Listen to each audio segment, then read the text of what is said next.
दोस्तों नमस्कार, मैं अजय पत्रकार।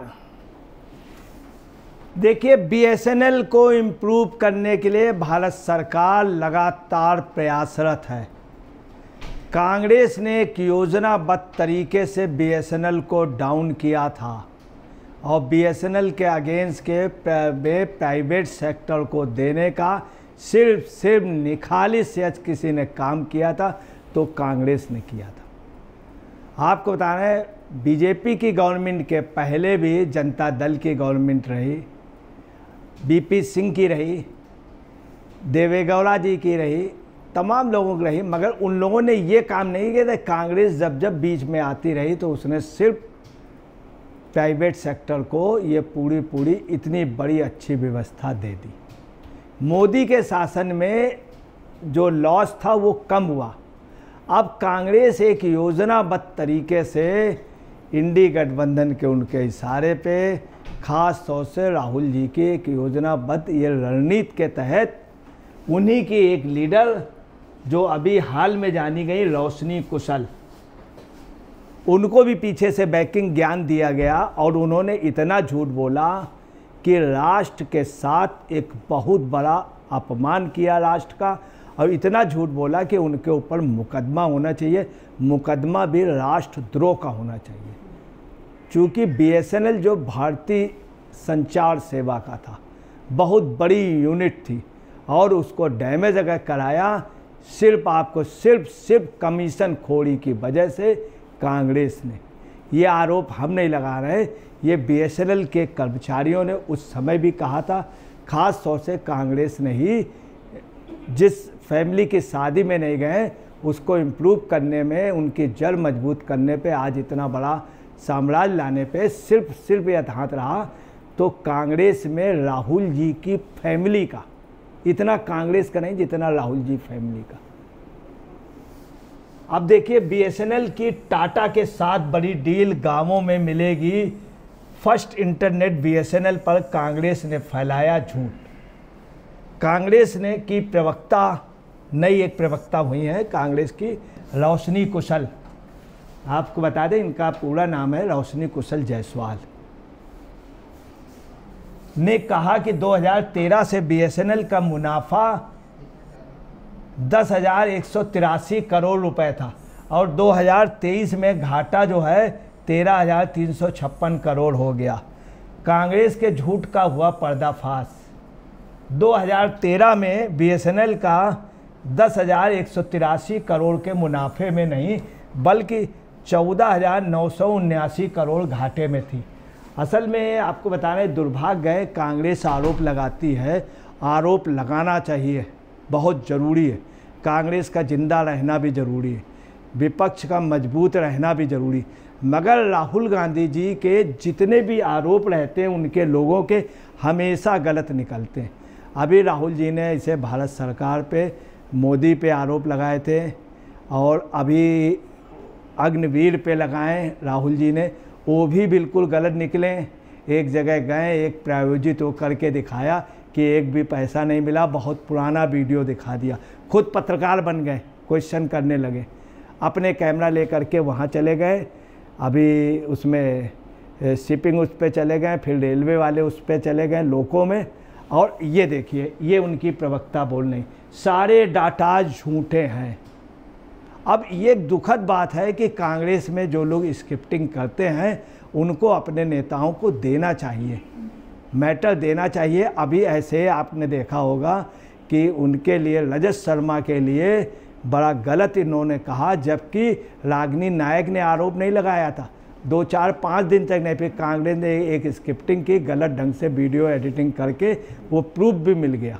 अब ये देखिए, एक नया इन्होंने दिया, जबकि देखिए इसका झूठ का आपका देखिए, वास्तव में मोदी के समय लॉस कम हुआ, चूँकि इन्होंने जान निकाल ली थी, बीएसएनएल से सारा कुछ निकाल लिया था। कांग्रेस ने जब छोड़ा बीजेपी के पास तो बीएसएनएल खाली हो चुका था, तब भी बीएसएनएल को चलाए रखें। कुछ भी हो, नरेंद्र मोदी जी ने डाक तार विभाग बचा लिया, आकाशवाणी रेडियो बचा लिया, रेडियो बनना सिमट जाता, खुद उसमें बोलने लगे। खुद बोलने लगे भारत के नाम, राष्ट्र के नाम संदेश और देने लगे। खुद मोदी जी एक भाषण देने लगे जो सुना जाने लगा, रेडियो आज चल रहा। डाक तार के लिए इन्होंने क्या किया, गंगा जी के जल का वितरण उसको लोग पैसे दे करके लेने लगे और डाक तार विभाग चल रहा है और बीएसएनएल को भी चलाने जा रहे हैं मोदी जी। देखिए बीएसएनएल और टाटा की बड़ी डील, जियो एयरटेल के होश उड़े, खेल खत्म। मोदी सरकार में बीएसएनएल का सच आया सामने। अब बीएसएनएल जो है मजबूत हो रहा, बीएसएनएल की सर्विस अच्छी थी। अब बीएसएनएल को डाउन किसने किया था? हकीकत है कांग्रेस ने। क्यों? चूँकि कमीशन खोरी हुई थी। लोग ये भूल गए हैं कि कांग्रेस के नेता इसी के मिनिस्टर थे, सुखराम जी, सुखराम साहब जो हिमाचल प्रदेश के थे, जिनके आज जब फोर्स गया था तो नोटों के पहाड़ में उन्होंने आग लगा दी थी। जो सबसे ज़्यादा खास थे सोनिया गांधी के, सबसे ज़्यादा खास, सबसे ज़्यादा उन्होंने पैसा वो बिल्कुल ख़त्म करके गए थे। निचोड़ के उन्होंने पूरे देश में कांग्रेस का प्रचार कराया था बीएसएनएल के पैसे से। ये सत्यता उस समय आती थी। अब देखिए भारतीय प्रौद्योगिकी एवं इंफ्रास्ट्रक्चर इंडिया नेटकगनाइट में बीएसएनएल ने 395 दिन में 13 महीने के लिए 2,399 रुपये का 200 माह की योजना पेश की है। असीमित वॉइस कॉलिंग 2 GB दिन, कुल 790 GB, 100 मुफ्त SMS दिन। क्या इससे बीएसएनएल फिर से खेल में आ जाएगा? ये बीएसएनएल का, आप देखिए लोग बीएसएनएल की ओर भाग रहे हैं, जा रहे हैं, क्योंकि बीएसएनएल की सर्विस ज़्यादा अच्छी थी और लोग महसूस कर रहे हैं। ये चीज़ कांग्रेस को अच्छी नहीं लग रही है। क्यों नहीं अच्छी लग रही? क्योंकि उनका आधार उन्हीं प्राइवेट सेक्टर से खड़ा हुआ था। अब देखिए जो ये वारा, उससे 2 बड़ी कंपनियों को, जियो को, एयरटेल को, इन कंपनियों के सामने प्रतिद्वंद्विता में बीएसएनएल मजबूत ढंग से खड़ा होगा। बीएसएनएल क्या है? भारतीय संचार। ये पैसा भारत के विकास में लगेगा। हिंदुस्तान की जनता जान चुकी है, बीएसएनएल की ओर मुड़ चुकी। चूँकि भारत का विकास होगा इसलिए इंडी गठबंधन के लोग योजनाबद्ध तरीके से टंगड़ी लगाने में लगे। चूँकि भारत जितना कमज़ोर होगा उतना ही उनको चांसेस ज़्यादा होंगे सत्ता में आने के। भारत का मतलब वो मोदी समझ रहे हैं, जबकि भारत जो है काफ़ी विशाल और काफ़ी बड़ी चीज़ है। यहाँ मोदी जी की भी सोच ये है कि भारत राइज हो, हमारा तो आज है, कल है, परसों हम नहीं होंगे, मगर भारत का अगर विकास होगा तो हम सब लोग रहेंगे। ये सोच मोदी जी की है। वीरा जैन ने देखिए क्या, निश्चित रूप से यह बीएसएनएल को खेल में वापस लाएगा यदि यह इसके साथ स्थिर नेटवर्क प्रदान करता है। लोग निश्चित रूप से किफ़ायती विकल्प की तलाश में। आतिश परासार कहते हैं यदि बीएसएनएल प्रतिस्पर्धा करना चाहता तो उन्हें न केवल कीमत कम करनी होगी बल्कि विश्वसनीयता और कनेक्शन स्थिरता में बढ़ानी होगी, क्योंकि लोग इन दिनों कीमत के बजाय गुणवत्ता पर समझौता नहीं करेंगे। हालांकि बीएसएनएल इस पर खड़ा रहा है, खड़ा उतरेगा। देखिए कांग्रेस पार्टी का योजनाबद्ध तरीके से किस तरह से नैरेटिव सेट हुआ है कि भारत की छप को ये जो है गवर्नमेंट का सेक्टर डेवलप ना हो। यह दावा कि 2013 में बीएसएनएल लाभ में थी, जो कि यूपीए सरकार के सत्ता में रहने के दौरान अंतिम पूर्ण वित्तीय वर्ष से झूठा है। यह ध्यान देने योग्य है कि 2005 के बाद बीएसएनएल के लाभ में तेज़ी से गिरावट शुरू हुई और वित्त वर्ष 2009-10 पहली बार था जब बीएसएनएल को घाटा होने लगा। उन्होंने यह भी झूठा दावा किया, हालांकि उन्होंने अपनी पोस्ट में जो आंकड़े दिए हैं वो पूरी तरह से गलत हैं।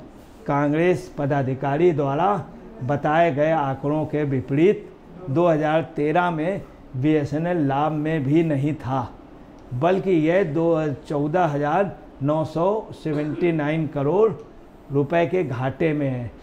14,979 करोड़ रुपए के घाटे में। आप देखिए कांग्रेस योजनाबद्ध तरीके से गलत ढंग से प्रचार कर रही है और उसमें अपनी नई नई ये प्रवक्ता जो हैं उनको ला करके। हालांकि यही एक वजह है, कांग्रेस के काफ़ी प्रवक्ता इनसे हट गए। जो मेन शहजाद पूनेवाला, इसके बाद कई प्रवक्ताओं ने देखा ही कि हमको झूठ ये पढ़ा रहे हैं, तो उन्होंने इनकार कर दिया। यही वजह है आज कांग्रेस में प्रवक्ता रुक नहीं रहे हैं। अब देखिए, ये हैं मैडम रोशनी कौशल जायसवाल।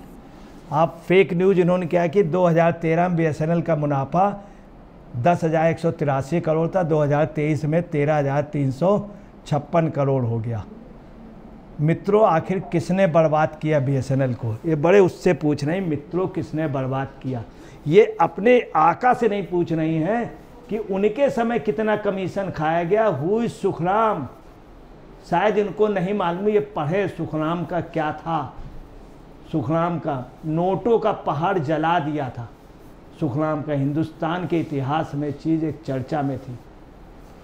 देखिए रियलिटी क्या है। BSNL suffered ₹14,979 crore loss in 2013-14 में लैंडलाइन बिजनेस। देखिए साफ है।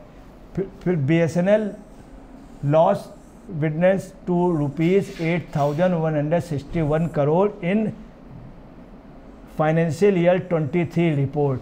ये और फेक न्यूज़ क्या कर रही, कौन इनको गाइड कर रहा? शशांक शेखर झा ने भी अपने कमेंट पर झूठ बोलो, बार बार झूठ बोलो। रोशनी कौशल का यही काम है।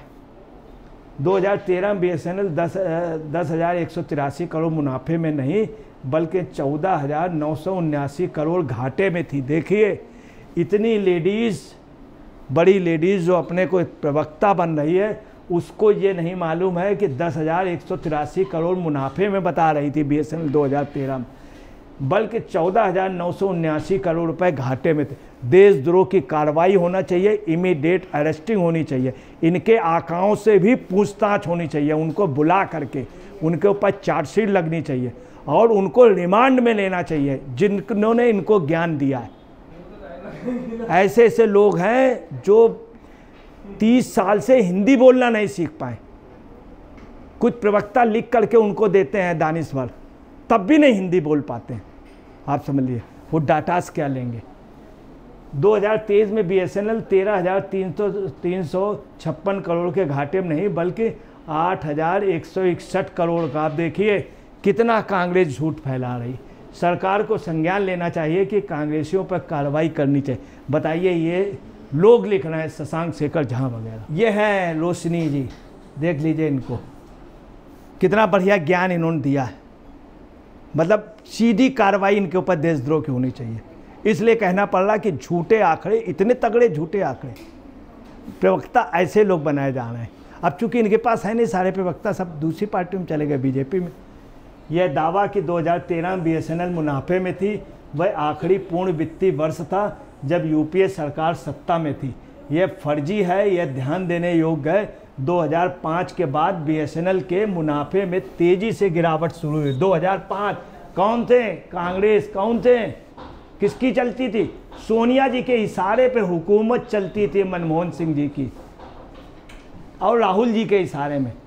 ये वही राहुल जी जो आके पर्चा फाड़ दिए थे। 2005 के बाद BSNL के मुनाफे में तेजी से गिरावट शुरू हो गई।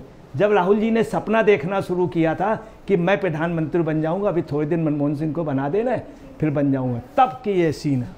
और वित्त वर्ष 2009-10 पहली बार था जब BSNL को घाटा होने लगा। संयोग से वह समय था जब UPA सरकार सत्ता में थी और देश खासकर दूरसंचार क्षेत्र एक के बाद एक घोटालों से हिल रहा था। कब हिल रहा था देश? जब कांग्रेस की हुकूमत थी। घोटाले पे घोटाले।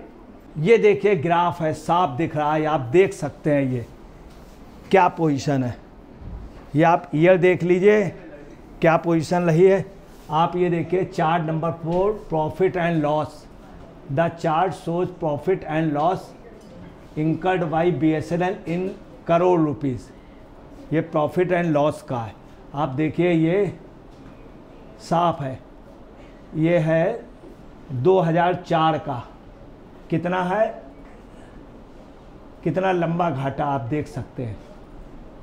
6,000 करोड़, 2005 में कितना आ गया 10,000 करोड़। ये देखिए, अब बीजेपी के समय देखिए घाटा कितना कम हुआ है, पॉजिटिव उस पर आया। मोदी के नेतृत्व वाली एनडीए सरकार के कारण बीएसएनएल की हालत खराब होने के आरोपों के विपरीत मीडिया रिपोर्ट्स के निम्नलिखित अंश इस बात के उदाहरण है कि यूपीए काल में भ्रष्टाचार और घोटालों के आरोपों ने किस तरह दूरसंचार क्षेत्र को बर्बाद कर दिया और बीएसएनएल को वित्तीय सेहत को इस हद तक नुकसान पहुंचाया कि 2009-10 में जब इसने पहली बार घाटा उठाया तब यह मुनाफे की स्थिति में नहीं पहुंच पाया। इससे दूरसंचार सेवा प्रदाता की बुनियादी ढांचे पर प्रतिकूल प्रभाव डाला। अब आप देख रहे हैं कि सामने आपके सारे डाटा दिए किस तरह से कांग्रेस ने जानबूझ के सरकार की वो। अब हम लोगों को ध्यान ये देना है, भारत सरकार के वो उसमें तमाम लोग नौकरियां कर रहे थे, देश मजबूत होगा, इसलिए बीएसएनएल को मजबूत होने दें।